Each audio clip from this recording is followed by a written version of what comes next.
Yeah, so the first thing to understand, I suppose, is that our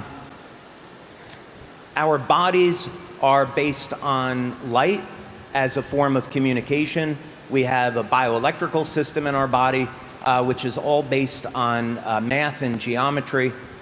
And if we can understand what this biological code is, we can do some really remarkable things with it. So the current direction of my research is looking at species that are immortal and looking at codes, the mathematical codes that we find in the Bible and mathematical codes that we find in nature, which I now think of as being God's fingerprint.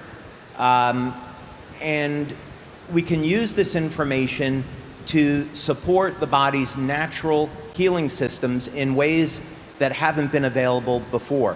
So with the patches, which is one of many different technologies that we'll come out with. I know we'll probably talk a little bit about what's in store for the future, which is incredibly exciting.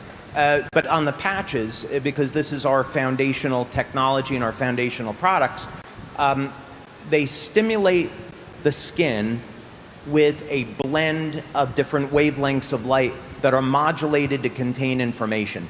So what does this mean?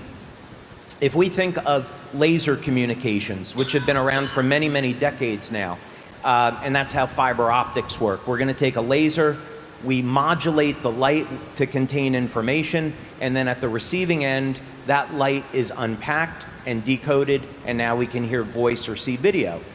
So the human body essentially works the same way, meaning that light is emitted from the cells. And actually, how light is emitted from the cells is an incredibly fascinating subject because it's coming from the DNA and the hydrogen bonds in the DNA. And that light emission has actually come from the spiritual realm, you might say.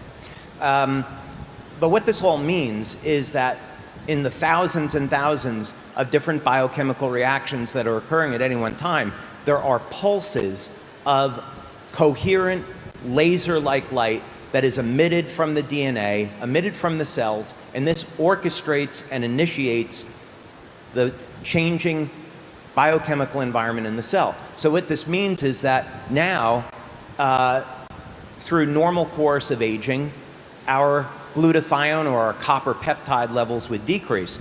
But if we know the code where we can stimulate the skin and communicate with the body and say, hey, I'd like to increase those copper peptide levels, and I want to improve the activity of the stem cells in the body. If we know that code, then it's nothing more complicated than stimulating the skin with those wavelengths of light to instruct the cells to elevate the copper peptide. And the exciting thing is that that's only the beginning. What we can do with light-based technology is nothing short of extraordinary.